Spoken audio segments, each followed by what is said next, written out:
ಇವತ್ತು ನಮ್ಮ ಕೋಲಾರ ಜಿಲ್ಲೆ, ಕರ್ನಾಟಕ ರಾಜ್ಯದ ಕೋಲಾರ ಜಿಲ್ಲೆ ದೇವಮೂಲೆಯಲ್ಲಿರ್ತಕ್ಕಂಥ ನಮ್ಮ ಮುಳಬಾಗಿಲು ತಾಲೂಕಿನಲ್ಲಿ ಇವತ್ತು ಒಂದು ಬೃಹತ್ ಉದ್ಯೋಗ ಮೇಳ ಹಮ್ಮಿಕೊಂಡಿದ್ದಾರೆ.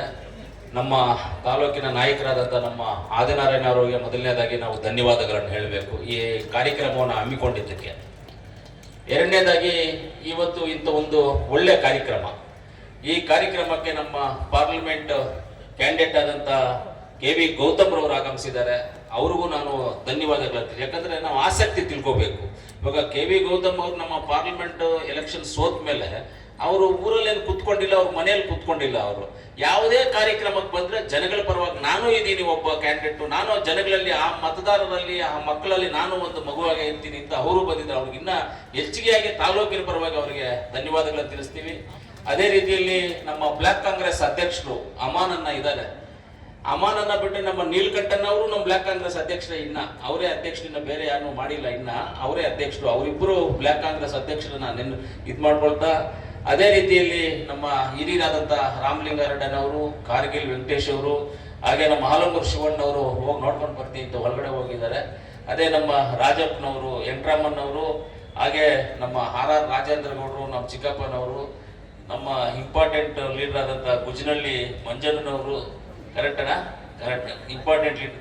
ಆಮೇಲೆ ನಮ್ಮ ಸಿ.ವಿ. ಗೋಪಾಲನ್ ಅವರು ಇದ್ದಾರೆ. ಎಲ್ಲ ನಮ್ಮ ನಾಯಕರು, ಯೂತ್ ಕಾಂಗ್ರೆಸ್ಸು, ಮಹಿಳಾ ಕಾಂಗ್ರೆಸ್ಸು, ಆಮೇಲೆ ನಮ್ಮ ಮೇಜರ್ ಕಾಂಗ್ರೆಸ್ಸು, SC/ST ಕಾಂಗ್ರೆಸ್ಸು, ಎಲ್ಲರೂ ಇದ್ದಾರೆ. ಲೇಬರ್ ಸೆಲ್ಲು ಎಲ್ಲರೂ ಇದ್ದಾರೆ. ಎಲ್ಲರಿಗೂ ನಾನು ಯೂತ್ ಕಾಂಗ್ರೆಸ್ ಅವ್ರಿಗೆ, ಎಲ್ಲ ನಮ್ಮ ನಾಯಕರಿಗೆ ಎಲ್ಲರಿಗೂ ಆರ್ಗನೈಸೇಷನ್ನು ಅಂತಂತವಾಗ ತುಂಬ ಅಚ್ಚುಕಟ್ಟಾಗಿ ಮಾಡಿದ್ದಾರೆ. ತುಂಬ ಸಂತೋಷ.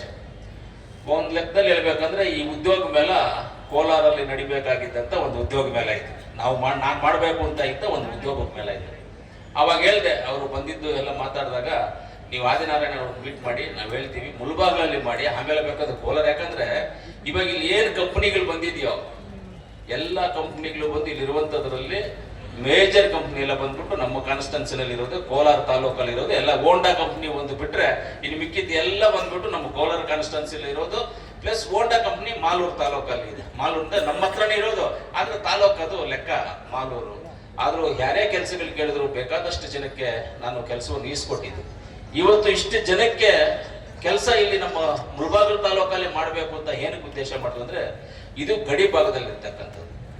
ಇವತ್ತು ಈ ಹೆಣ್ಣು ಮಕ್ಕಳನ್ನ ಇವರೆಲ್ಲ ನೋಡಿದ್ರೆ ನಮಗೆ ಕಣ್ಣಲ್ಲಿ ನೀರು ಬರುತ್ತೆ. ಯಾಕಂದ್ರೆ ಇಷ್ಟು ಜನ ಓದಿ ಉದ್ಯೋಗ ಇಲ್ಲ ಇದಾರಲ್ಲ ಅನ್ನೋದು ನಮಗೊಂದು ಮನಸ್ಸು ಸಂಕಟವಾದಂತ ಒಂದು ವಿಷಯ. ಇದೊಂದು ದುರಾದೃಷ್ಟ ನಮಗೆ. ಇದು ಇಷ್ಟು ಜನಗಳಿಗೆ ಓದಿ ಕೆಲಸ ಸಿಗ್ತದೆ ಅಂದ್ರೆ ನಾವೆಲ್ಲ ದುರಾದೃಷ್ಟ ನಾವು ಅಂತ ತಿಳ್ಕೋಬೇಕು. ಅದರಿಂದ ಯಾರೇ ಆಗಲಿ ಕೆಲಸ ಸಿಕ್ಕದೆ ಇರಬಾರದು, ಎಲ್ಲರಿಗೂ ಒಂದು ಕೆಲಸ ಇರಬೇಕು, ಅವರವ್ರ ಜೀವನವನ್ನು ಅವರ ಕೈ ಮೇಲೆ ನಡ್ಕೋಬೇಕು ಅನ್ನೋ ಒಂದು ಉದ್ದೇಶ ಇಟ್ಕೊಂಡು ಇವತ್ತು ನಮ್ಮ ಆದಿನಾರಾಯಣ ಅವರು ಇಷ್ಟೆಲ್ಲ ಆರ್ಗನೈಸೇಷನ್ ಮಾಡಿದ್ದಾರೆ. ಅವರು ಒಳ್ಳೇದಾಗ್ಲಿ ಅಂತ ಹೇಳಿ. ಉದ್ಯೋಗ ಮೇಳ ಅಂದ್ರೆ ಇದು ಒಂದು ಸಿಂಪಲ್ ಆಗಿ ಇವತ್ತು ಮಾಡಿದ್ದೀವಿ. 4,000 ಜನ ಆನ್ಲೈನ್ ಅಲ್ಲಿ ಎಂಟ್ರಿ ಆಗಿದ್ದಾರೆ. ಒಂದು 4,000 ಜನ ಇಲ್ಲಿ ಪ್ರತ್ಯೇಕವಾಗಿ ಡೈರೆಕ್ಟ್ ಆಗಿ ಅವ್ರು ಬಂದಿರುವಂತವ್ರು ಇದ್ದಾರೆ. ಎಲ್ಲರಿಗೂ ಕೆಲಸ ಸಿಗುತ್ತೆ, ಯಾರಿಗೂ ಸಿಗೋದಿಲ್ಲ. ಅತಿ ಹೆಚ್ಚು ಮಹಿಳೆಯರಿಗೆ ಸಿಗ್ಬೇಕು. ನಮ್ಗೆ ಇವತ್ತು ಕಾನ್ಸೆಪ್ಟ್ ಏನಂದ್ರೆ, ಹೆಣ್ಣು ಮಕ್ಕಳಿಗೆ ಮಾತ್ರ 2,000 to 3,000 ಜನಕ್ಕೆ ಕೆಲಸ ಸೇರಿಸಬೇಕು ಅಂತ ನಮ್ಮ ಉದ್ದೇಶ ಇರುತ್ತೆ. ಹೆಣ್ಣು ಮಕ್ಕಳಿಗೆ ಮಾತ್ರ 2,000 to 3,000 ಜನ ಸೇರ್ಬೇಕು ಅನ್ನುವಂತ ನಮ್ಮ ಉದ್ದೇಶ ಇವತ್ತಿರೋದು. ಖಂಡಿತವಾಗ್ಲೂ ಸೇರ್ತಾರೆ. ಇವತ್ತು ಯಾರ್ಯಾರಿಗೆ ಆಗೋದಿಲ್ವೋ ಮುಂದೆ ಅವ್ರಿಗೆ ಆಗೋ ರೀತಿಯಲ್ಲಿ ಇನ್ನೊಂದು ಕಂಪ್ನೀಸ್ ಅನ್ನ ಕರೆಸಿ ಮಾತಾಡಿ ಯಾರ್ದಾರ್ದು ಆಗಿಲ್ಲ ಅನ್ನೋ ತರ ಅಂತವ್ರಿಗೆ ಬೇರೆ ಜಾಗದಲ್ಲಿ ಕೊಡಿಸುವಂತ ಕೆಲಸನೂ ನಾವು ಏರ್ಪಾಟ್ ಮಾಡುವಂಥದ್ದನ್ನ ಅದನ್ನು ಏರ್ಪಾಟ್ ಮಾಡ್ತೀವಿ ಅಂತ ಹೇಳಕ್ ಇಷ್ಟಪಡ್ತೀವಿ. ಇವತ್ತು ನಮ್ಮ ತಾಲೂಕಲ್ಲಿ, ಮುಳಬಾಗಿಲು ತಾಲೂಕಲ್ಲಿ ಗಡಿ ಭಾಗದಲ್ಲಿ, ಆಂಧ್ರ ಪ್ರದೇಶ ಗಡಿ ಭಾಗದಲ್ಲಿ ಇರ್ತಕ್ಕಂಥದ್ದು. ಈ ಗಡಿ ಭಾಗದಲ್ಲಿ ಇರ್ತಕ್ಕಂಥವ್ರು ತುಂಬಾ ಕಷ್ಟಜೀವಿಗಳು. ನಮ್ಮ ಕಾರ್ಗಿಲ್ ವೆಂಕಟೇಶ್ ಅವರು ಹೇಳ್ತಾ ಇದ್ರು ಅವಾಗ್ಲೇನೆ, ಈ ದೇಶದಲ್ಲಿ ನಮ್ಮ ರಾಜ್ಯದಲ್ಲಿ ಈ ಕೋಲಾರ ಜಿಲ್ಲೆಯ ಮುಳಬಾಗಿಲು ತಾಲೂಕಿನಲ್ಲಿ ರೈತರು ಹಾಲು ಹಾಕ್ತಾರೆ, ವಿಷಾನು ಕುಡಿತಾರೆ, ಅವ್ರನ್ನೆಲ್ಲ ನಾವು ಕಾಪಾಡ್ಕೋಬೇಕು ಅಂತ ಒಂದು ಮಾತು ಹೇಳಿದ್ರು. ಖಂಡಿತವಾಗ್ಲೂ 100% ಕಾಪಾಡ್ಕೋಬೇಕು. ಇವತ್ತು ಎಲ್ಲ ಕಷ್ಟಗಳು ಪಡೋದು ನಮ್ಮ ರೈತರೇ. ನಮ್ಮ ರೈತರ ಮಕ್ಕಳು ಯಾಕೆ ಒಳ್ಳೆ ಕಂಪ್ನಿನಲ್ಲಿ ಸೇರ್ಕೋಬಾರ್ದು, ಒಳ್ಳೆ ಸಂಬಳ ತಗೋಬಾರ್ದು, ಅವ್ರಿಗೆ ಯಾಕೆ ನಾವು ಉದ್ಯೋಗ ಅವಕಾಶ ಮಾಡಿಕೊಡ್ಬಾರ್ದು ಅನ್ನೋ ಒಂದು ಉದ್ದೇಶದಿಂದ ಇವತ್ತು ಈ ಕಾರ್ಯಕ್ರಮವನ್ನು ನಾವೆಲ್ಲ ಅನ್ಕೊಂಡಿದ್ದೀವಿ. ಖಂಡಿತವಾಗ್ಲೂ ಇವತ್ತು ಇದೆಲ್ಲ ಮಾಡ್ಬೇಕಂದ್ರೆ ಲಕ್ಷಾಂತರ ರೂಪಾಯಿ ಖರ್ಚಾಗುತ್ತೆ. ಪೆಂಡಲು, ಚೇರು, ಊಟ, banner, poster, advertisement, website, organisation ಎಲ್ಲ ಖರ್ಚಾಗಿರುತ್ತೆ. ಯಾರ ಹತ್ರ ₹1 ದುಡ್ಡು ತಗೊಳ್ದೆ, ಯಾರ ಹತ್ರ ಏನು ಕೇಳದೆ ಪೂರ್ತಿಯಾದಂತ ಇದು ವೆಚ್ಚವನ್ನ ಆದಿನಾರಾಯಣ ಅವರೇ ಇಟ್ಕೊಂಡು ಅವರೇ ಖುದ್ದಾಗಿ ಮಾಡ್ತಾ ಇದ್ದಾರೆ. ಅವ್ರೇನಪ್ಪ ಅವ್ರೇನು ಇಟ್ಕೊಂಡು ಅವರು ಜೋಬಲ್ಲಿ ಹಾಕಿ ಮಾಡ್ಬೇಕು ಆಚಾರ ಏನಕ್ಕೆ ಮಾಡ್ಲು ಅವ್ರ ಮನೆಗೆ ಅವ್ರು ಮಾಡ್ಬೇಕು, ನನಗೆ ಬೇಕು ಅಂತ ಅವ್ರು ಮಾಡ್ಕೊಂಡು ಜನ ಈ ಮಕ್ಕಳು ವಿದ್ಯಾಭ್ಯಾಸ ಮಾಡಿ ಅವ್ರ ಕೆಲಸ ಇದೆ, ಮನೆ ಇದ್ರೆ ಮನೆಯಲ್ಲಿದ್ರೆ ಆ ಒಂದು ಕಷ್ಟ ಇದನ್ನ ಅನುಭವಿಸಿರುವಂತ ನಾವು ನಮಗೆ ಗೊತ್ತಿರುತ್ತೆ ಏನಿಲ್ಲ ತಿಳ್ಕೊಂಡು ಅವ್ರ ಸ್ವಂತ ವೆಚ್ಚದಲ್ಲಿ ಮಾಡಿ ಇವತ್ತೆಲ್ಲ ನಮ್ಮ ತಾಲೂಕಿನ ಬಡಪಾಯಿಗಳು, ಬಡಮಕ್ಕಳು, ರೈತರು ಎಲ್ಲರಿಗೆ ಕೆಲಸ ಸಿಗಬೇಕು ಉದ್ದೇಶ, ಎಲ್ಲರಿಗೂ ಕೆಲಸ ಸಿಗಬೇಕು ಅವಕಾಶವನ್ನ ಮಾಡಿಕೊಟ್ಟಿದ್ದಾರೆ. ಅದನ್ನ ನಾವು ಉಪಯೋಗಿಸ್ಕೋಬೇಕು. ಇಂಥ ಅವಕಾಶ ಸಿಗೋದಿಲ್ಲ, ಈ ರೀತಿ ಅವಕಾಶ ಸಿಗೋದಿಲ್ಲ. ನೀವು ನಿಮ್ಮ ಬಯೋಡಾಟನ್ನ ಇಟ್ಕೊಂಡು ಕಂಪನಿಗಳಿಗೂ ಅಳಿಯೋ ಬದಲು ಇಲ್ಲೇ ಬಂದ್ರೆ ಒಂದಿಲ್ಲ ಅಂದ್ರೆ ಒಂದು ಕಂಪನಿನಲ್ಲಿ ನಿಮಗೆ ಕೆಲಸ ಸಿಗುತ್ತೆ, ಒಂದಿಲ್ಲ ಒಂದು ಕಂಪನಿನಲ್ಲಿ ಕೆಲಸ ಸಿಗುತ್ತೆ. ಈ ರೀತಿ ಅನೇಕ ಜನರು, ಇನ್ನ ಎಷ್ಟೋ ಜನರಿದ್ದಾರೆ. ಖಂಡಿತವಾಗ್ಲೂ ಈ ಉದ್ಯೋಗ ಮೇಲೆ ಇವತ್ತೇನು ನಮ್ಮ ಕರ್ನಾಟಕ ರಾಜ್ಯದಲ್ಲಿರ್ತಕ್ಕಂಥ ಕಂಪನಿಗಳ ಉದ್ಯೋಗ ಮೇಲೆ 80 ಕಂಪನಿಗಳನ್ನ ತರಿಸಿ ಇವತ್ತು ಉದ್ಯೋಗ ಮೇಲೆ ಮಾಡಿದೀವಿ. ನೆಕ್ಸ್ಟ್ ಮಾಡುವಂತ ಉದ್ಯೋಗ ಮೇಳ ಜಿಲ್ಲಾ ಮಟ್ಟದಲ್ಲಿ ಮಾಡ್ತೇವೆ. ಇಂಟರ್ನ್ಯಾಷನಲ್ ಲೆವೆಲ್ ಅಲ್ಲಿ ಉದ್ಯೋಗ ಮೇಳವನ್ನ ಮಾಡ್ತೇವೆ. ನೆಕ್ಸ್ಟ್ ಇಂಟರ್ನ್ಯಾಷನಲ್ ಲೆವೆಲ್ ಅಲ್ಲಿ ಇಲ್ಲಿರ್ತಕ್ಕಂಥವ್ರಿಗೆ ಬೇರೆ ದೇಶಗಳಲ್ಲೂ ಅವ್ರ ಕೆಲಸ ಸಿಗ್ಬೇಕು, ಇಂಡಿಯಾದಲ್ಲಿಯೂ ಸಿಗ್ಬೇಕು, ಔಟ್ ಆಫ್ ಕಂಟ್ರಿ ಕೆಲಸ ಸಿಗ್ಬೇಕು. ಆ ರೀತಿಯಲ್ಲಿ ಮುಂದಿನ ದಿನಗಳಲ್ಲಿ ನಾವು ಈ ರೀತಿ ಒಂದು ಇಂಟರ್ನ್ಯಾಷನಲ್ ಲೆವೆಲ್ ಉದ್ಯೋಗ ಮೇಳ ಮಾಡಬೇಕು ಕಾನ್ಸೆಪ್ಟ್ ಇಟ್ಕೊಂಡಿದ್ದೀವಿ. ಖಂಡಿತವಾಗ್ಲೂ ನಾವೆಲ್ಲ ಏನಕ್ಕೆ ಕಷ್ಟಗಳು ಪಡ್ತಾ ಇದ್ದೀವಿ, ಏನಕ್ಕೆ ಬರ್ತಾ ಇದ್ದೀವಿ, ನಮಗೋಸ್ಕರ ನಾವೇನು ಇಲ್ಲ, ನಮಗೋಸ್ಕರ ನಾವು ಯಾವುದೂ ಮಾಡ್ತಾ ಇಲ್ಲ, ಎಲ್ಲ ನಿಮಗೋಸ್ಕರನೇ, ಈ ಜನರಿಗೋಸ್ಕರ, ರೈತರಿಗೋಸ್ಕರ, ವಿದ್ಯಾಭ್ಯಾಸಕ್ಕೋಸ್ಕರ, ಎಂಪ್ಲಾಯ್ಮೆಂಟ್ಗೋಸ್ಕರ, ಹಾಸ್ಪಿಟಾಲಿಟಿಗೋಸ್ಕರ, ಹಾಸ್ಪಿಟಲ್ಸ್ ಇದೆಲ್ಲ ನಾವು ಮಾಡ್ತಾ ಇದ್ದೀವಿ. ಎಷ್ಟೋ ಜನ ನಮ್ಮ ಮುಳ್ಬಾಗಲವರಾಗ್ಬೋದು, ಶ್ರೀನಿವಾಸರಾಗ್ಬೋದು, ಕೋಲಾರವರಾಗ್ಬೋದು ಈ ಹಾಸ್ಪಿಟಲ್ ಪಾಪ ಹೋಗ್ತಿದ್ದ ನ್ಯಾಯ ಆಗ್ತಾ ಇಲ್ಲ. ಬಂದಾಗ ನಾನು ಎಷ್ಟೋ ಜನ ನಾನು ಹಾಸ್ಪಿಟಲಲ್ಲಿ ಅಲ್ಲಿ ಏನಾಗಲ್ವೋ ಅದನ್ನ ಲೆಟರ್ ಕೊಡಿಸಿ ಬೇರೆ ಹಾಸ್ಪಿಟಲ್ ಆ ವೆಚ್ಚವನ್ನು ಮಾಡೋದಾಗ ಎಷ್ಟೋ ಜನಕ್ಕೆ ಮಾಡಿಕೊಟ್ಟಿದ್ದೀವಿ. ತುಂಬಾ ಜನಕ್ಕೆ ಲೆಕ್ಕನೇ ಇಲ್ಲ, ಅಷ್ಟು ಜನಕ್ಕೆ ಮಾಡಿಕೊಟ್ಟಿದ್ವಿ. ಆ ರೀತಿಯಲ್ಲಿ ನಾವೆಲ್ಲರೂ ನಿಮ್ಮ ಜೊತೆಗಿರ್ತೀವಿ. ನಿಮ್ಮ ಪರವಾಗಿ ಯಾವತ್ತೂ ನಾವು ಕೆಲಸ ಮಾಡಕ್ಕೆ ಸಿದ್ಧವಾಗಿದ್ದೇವೆ. ನಮ್ಮ ಮುಳಬಾಗಿಲು ತಾಲೂಕು, ಶ್ರೀನಿವಾಸಪುರ, ಕೋಲಾರ ಜಿಲ್ಲೆ, ಎಂಟೈರ್ ಕೋಲಾರ ಜಿಲ್ಲೆನಲ್ಲಿ ಯಾರೇ ಆಗಲಿ ಕೆಲಸ ಇಲ್ಲ ಅಂತ ಇರಬಾರ್ದು, ಆ ಮಟ್ಟಕ್ಕೆ ತರಬೇಕು ಅನ್ನೋ ಒಂದು ನಮ್ಮ ಉದ್ದೇಶ ಇದೆ. ಖಂಡಿತವಾಗ್ಲೂ ಅದನ್ನೆಲ್ಲವನ್ನು ಮಾಡ್ತೀವಿ. ನಿಮಗೋಸ್ಕರ ನಾವು ಇದೆಲ್ಲ ಮಾಡ್ತಾ ಇರೋದು ಅಂತ ನೀವು ತಿಳ್ಕೊಬೇಕಾಗ್ತದೆ. ಇದೇ ಎಲ್ಲ ಉದ್ಯೋಗ ಮೇಳ, ಇನ್ನ ಇಂಟರ್ನ್ಯಾಷನಲ್ ಉದ್ಯೋಗ ಮೇಳ ಮಾಡ್ತೀವಿ, ಕೋಲಾರಲ್ಲಿ ಉದ್ಯೋಗ ಮೇಳ ಮಾಡ್ತೀವಿ. ರೈತರಿಗೋಸ್ಕರ ಮಾಡುವಂತ ಕೆಲಸಗಳು ಇದಾವೆ. ರೈತರಿಗೆ ಏನು ಬೇಕು ಅನ್ನೋದನ್ನ ಅದನ್ನು ಒಂದು ರೈತ ಮೇಳ ಅಂತ ಒಂದು ಮಾಡಬೇಕು ಅಂತ ಇದೀವಿ. ಖಂಡಿತವಾಗ್ಲೂ ಇದನ್ನೆಲ್ಲ ಮಾಡ್ಕೊಂಡು ಬರ್ತೀವಿ. ಆಮೇಲೆ ನಮ್ಮ ಆದಿನಾರಾಯಣವರು ಹೇಳಿದ್ರು ಈ ಮುಳಬಾಗಿಲನ್ನ ಯೋಜನಾ ಪ್ರಾಧಿಕಾರ ಮಾಡಬೇಕು ಅಂತ. ಖಂಡಿತವಾಗ್ಲೂ 2014ರಲ್ಲೇ ಇದು ಯೋಜನಾ ಪ್ರಾಧಿಕಾರ ಮಾಡಬೇಕು ಅಂತ ಪ್ರಪೋಸಲ್ ಅನ್ನು ಕಳಿಸಿದ್ವಿ. ಮಾಡೋಣ ಅನ್ಕೊಂಡಿದ್ವಿ, ತಿರ್ಗಾ ರಿಜೆಕ್ಟ್ ಆಯ್ತದು.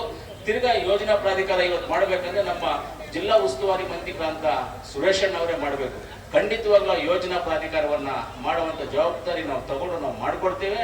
ಆಮೇಲೆ ನೀರಿನ ಬಗ್ಗೆ ಹೇಳಿದ್ರಿ, ಎತ್ತಿನ ಹೊಳೆ ನೀರು ಖಂಡಿತವಾಗಲೂ ಇನ್ನು 2-2.5 ವರ್ಷದಲ್ಲಿ ನಮ್ಮ ಕೋಲಾರ ಜಿಲ್ಲೆಗೆ ರೀಚ್ ಆಗುತ್ತೆ. ಅದರಲ್ಲಿ ಏನು ಡೌಟೇ ಇಲ್ಲ. ಕುಡಿಯುವಂತ ನೀರು ಒಂದು ದಿವಸ ನಾನು ಮಾನ್ಯ ಬೈತಿ ಸುರೇಶಣ್ಣ ಅವರು ನಮ್ಮ ಜಿಲ್ಲಾ ಉಸ್ತುವಾರಿ ಮಂತ್ರಿಗಳನ್ನ ಒಂದ್ ದಿವಸ ಮುಳಬಾಗಿಲಿಗೆ ಬೇಕಾದ್ರೆ ಕರೆಸ್ತೀವಿ. ಇಲ್ಲಿಗೆ ನೀವು ನಮ್ಮ ನಾಯಕರು ಎಲ್ಲರೂ ಸೇರಿ ಅವ್ರ ಜೊತೆ ಕುತ್ಕೊಂಡು ಚರ್ಚೆ ಮಾಡಿ ಈ ಕುಡಿಯೋ ನೀರು ಏನು ಇವತ್ತು ನಮ್ಮ ಕೋಲಾರ, ಬಂಗಾರಪೇಟೆ, ಮಾಲೂರಿಗೆ ಹೆರಗೋಳ್ ನೀರನ್ನ ನಾವು ತಂದು ಇವತ್ತು ಜನಕ್ಕೆ ಕೊಡ್ತಾ ಇದ್ದೀವಿ. ಆ ರೀತಿಯಲ್ಲಿ ಮುಳಬಾಗಿಲಿಗಾಗ್ಬೋದು, ಪಕ್ಕದಲ್ಲಿರ್ತಕ್ಕಂಥ ಶ್ರೀನಿವಾಸಪುರಕ್ಕೆ ಒಂದು ಪ್ರಾಜೆಕ್ಟ್ ಮಾಡಿಲ್ಲ, ಮುಳಬಾಗಿಲು ತಾಲೂಕದೇ ಪ್ರಾಜೆಕ್ಟ್ ಮಾಡಿ ಸುರೇಶಣ್ಣ ಅವ್ರನ್ನ ನಾನು ಇಲ್ಲಿಗೆ ಕರ್ಕೊಂಡ್ ಬರ್ತೀನಿ. ನಮ್ಮ ಮುಳಬಾಗಿಲು ತಾಲೂಕಿಗೆ ಎಲ್ಲರೂ ಸೇರಿ ನೀವು ಒಂದ್ ದಿವಸ ಟೈಮ್ ಕೊಟ್ಟರೆ, ಡೇಟ್ ಕೊಟ್ಟಾಗ ಅವ್ರು ಇಲ್ಲೇ ಕರ್ಕೊಂಡ್ ಬಂದು ನೀವೇ ಎದುರು ಬಂದ್ರು ಮಾತಾಡಿ. ಖಂಡಿತವಾಗ್ಲೂ ಸುರೇಶನ್ನ ಜನಗಳ ಪರವಾಗಿದ್ದಾರೆ. ಸುರೇಶನ್ನ ಅವ್ರು ಏನೇ ಕೆಲಸ ಮಾಡ್ರು ಅವ್ರು ಹೇಳಿದ್ರು ಮಾಡ್ಕೊಡ್ತಾರೆ. ಇವತ್ತು ಎಲ್ಲರೂ ಹೇಳ್ತಾ ಇದ್ರು ನನಗೆ, ಇಷ್ಟೊಂದು ದುಡ್ಡು ಹೆಂಗ್ ಬರುತ್ತಪ್ಪ ಕೋಲಾರಲ್ಲಿ ಅಭಿವೃದ್ಧಿ ವಿಚಾರಕ್ಕೆ ಅಂತ. ಕೇಳ್ತಾ ಇದ್ರು. ನಮ್ಮ ಸುರೇಶ್ ಅಣ್ಣ ಇದ್ದಾರೆ, ಚಿಂತಾಮಣಿ ಸುಧಾಕರ್ ಅಣ್ಣ ಇದ್ದಾರೆ. ಯಾವುದೇ ಕೆಲಸ ಅವ್ರನ್ನ ಕೇಳಿದ್ರೆ ಇಲ್ಲ ಅಂತ ಹೇಳಿದ್ರೆ ಡೈರೆಕ್ಟ್ ಆಗಿ ಕರ್ಕೊಂಡು ಹೋಗ್ಕೊಡ್ತಾರೆ, ಮಾಡ್ತಾ ಇರ್ತಾರೆ. ಇವತ್ತು ಕೋಲಾರ ತಾಲೂಕಲ್ಲಿ ಈ ಡಿಸೆಂಬರ್ ಅಥವಾ ನೆಕ್ಸ್ಟ್ ಮಾರ್ಚ್ ಏಪ್ರಿಲ್ಗೆ ಕೋಲಾರ ತಾಲೂಕಲ್ಲಿ ಆಮೇಲೆ ರೋಡ್ಗಳೇ ಇರೋದಿಲ್ಲ. PWD RDPR ರೋಡ್ಗಳು, ಹಳ್ಳಿ ರೋಡ್ಗಳು ಇರೋದಿಲ್ಲ, ಎಲ್ಲ ಕಂಪ್ಲೀಟ್ ಮಾಡಕ್ ಬಿಡ್ತೀವಿ. ಅಷ್ಟೊಂದು ಕೆಲಸಗಳನ್ನ ನಾವು ಇವತ್ತು ಮಾಡ್ತಾ ಇದ್ದೀವಿ. ನಿಮಗೆ ಯಾವುದೇ ರೀತಿಯಲ್ಲಿ ನಾವು ನಿಮ್ ಹಿಂದೆ ಇರ್ತೀವಿ ಅಂದ್ರೆ ನಿಮ್ ಹಿಂದೆ ಇದ್ದು ನೀವೆಲ್ಲ ಕೆಲಸ ಕಾರ್ಯಗಳಿಗೆ ನಾವು ಜೊತೆಯಲ್ಲಿ ಇರ್ತೀವಿ. ಎಲ್ಲವನ್ನೂ ನಾವು ನಿಮಗೆ ಒಳ್ಳೆ ಕೆಲಸ, ಒಳ್ಳೆ ಮಾರ್ಗದರ್ಶನವನ್ನು ಕೊಟ್ಟು ಒಳ್ಳೆ ರೀತಿಯಲ್ಲಿ ನಡ್ಕೊಂಡು ಹೋಗುವಂತ, ಈ ತಾಲೂಕಿನ ಜನಕ್ಕೆ ಒಳ್ಳೇದಾಗುವಂತ ಒಂದು ರೀತಿಯಲ್ಲಿ ನಿಮ್ ಜೊತೆ ನಾವು ಇರ್ತೀವಿ ಅಂತ ಹೇಳ್ತಾ, ಇವತ್ತು ಎಲ್ಲ ನಮ್ಮ ಕಾಂಗ್ರೆಸ್ ಪಕ್ಷದ ಮುಖಂಡರು ಎಲ್ಲರೂ ವೇದಿಕೆ ಮೇಲೆ ಇರ್ತಕ್ಕಂಥ ಎಲ್ಲ ಕಾಂಗ್ರೆಸ್ ಪಕ್ಷದ ಮುಖಂಡರು ಇವತ್ತು ಒಳ್ಳೆ ಆರ್ಗನೈಸೇಷನ್ ಮಾಡಿದ್ದಾರೆ. ಯಾರು ಅವಸರ ಪಡಬೇಡಿ, ಅಲ್ಲಿರೋರೆಲ್ಲ ನಾನು ಹೇಳ್ತಾ ಇದ್ದೀನಿ, ಯಾರು ಅವಸರ ಪಡ, ಎಲ್ಲರಿಗೂ ಅವಕಾಶ ಇದೆ. ಸೀರಿಯಲ್ ಪ್ರಕಾರವಾಗಿ ಹೋದ್ರೆ ನಿಮ್ಗೂ ಈಸಿ ಆಗುತ್ತೆ. ಅಲ್ಲಿ ಒಬ್ಬರ ಮೇಲೆ ಒಬ್ಬರು ಬಿಡದೆ ಸೀರಿಯಲ್ ನಂಬರ್ ಪ್ರಕಾರವಾಗಿ ಹೋದ್ರೆ ಈಸಿ ಇರುತ್ತೆ. ಸೀರಿಯಲ್ ನಂಬರ್ ಪ್ರಕಾರವಾಗಿ ಎಲ್ಲರೂ ಹೋಗಿ ನೀವು ಮಾಡಬೇಕು, ಕೆಲಸ ತಗೋಬೇಕು ಅಂತ ನಿಮ್ಮೆಲ್ಲರಲ್ಲಿ ಆಶಿಸ್ತಾ, ಆಮೇಲೆ ಮುಂದಿನ ದಿನಗಳಲ್ಲಿ ನಾವು ಈ ತಾಲೂಕು ಹಾಕ್ಬೋದು ಅಭಿವೃದ್ಧಿ ಪಡಿಸೋದಕ್ಕೆ ಆದಿನಾರಾಯಣ ಅವರು ನಿಮ್ ಜೊತೆಯಲ್ಲಿ ಇರ್ತಾರೆ, ನಾವು ನಿಮ್ ಜೊತೆಯಲ್ಲಿ ಇರ್ತೀವಿ. ಈಗ 800ರಿಂದ 1000 ಸೀರಿಯಲ್ ನಂಬರ್, 800ರಿಂದ 1000 ಸೀರಿಯಲ್ ನಂಬರ್, 800 to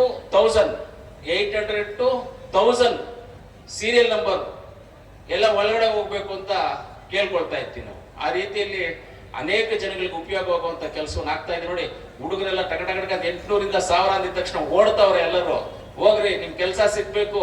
ಅದೇ ರೀತಿ ನಿಯತ್ತಾಗಿ ಆ ಕೆಲಸವನ್ನ ಕಂಪ್ನಿನಲ್ಲಿ ನಾವು ಗುರುತಿಸ್ಕೊಂಡು ಅಲ್ಲಿ ಕೆಲಸನೂ ಮಾಡಬೇಕು. ಯಾವುದೇ ಕಾರಣಕ್ಕೆ ಅವ್ರ ಜೊತೆ ನಾವು ಇರಬೇಕು ಅಂತ ಹೇಳ್ತಾ, ಇವತ್ತು ಮುಳಬಾಗಿಲು ತಾಲೂಕಿನಲ್ಲಿ ಮಾತಾಡ್ಲಿಕ್ಕೆ ಅವಕಾಶ ಮಾಡಿಕೊಟ್ಟ ನಮ್ಮ ಬ್ಲಾಕ್ ಕಾಂಗ್ರೆಸ್ ಅಧ್ಯಕ್ಷರು, ಹಿರಿಯ ಮುಖಂಡರು, ನಮ್ಮ ಆದಿನಾರಾಯಣನವರು, ನಮ್ಮ ಗೌತಮಣ್ಣವರು, ಯೂತ್ ಕಾಂಗ್ರೆಸ್ ಎಲ್ಲರಿಗೂ ನಾನು ಧನ್ಯವಾದಗಳನ್ನು ತಿಳಿಸ್ತಾ, ಅಭಿವೃದ್ಧಿ ವಿಚಾರದಲ್ಲಿ ಯಾವುದೇ ರೀತಿಯಲ್ಲಿ ನಾವು ಹಿಂದೆ ಹೋಗೋದಿಲ್ಲ, ನಿಮ್ ಜೊತೆಯಲ್ಲಿ ಇದ್ದೇ ಇರ್ತೀವಿ ಅಂತ ಎಲ್ಲರಿಗೂ ಹೇಳ್ತಾ ನನ್ನ ಮಾತನ್ನು ಮುಗಿಸ್ತೀನಿ. ಜೈ ಹಿಂದ್, ಜೈ ಕರ್ನಾಟಕ.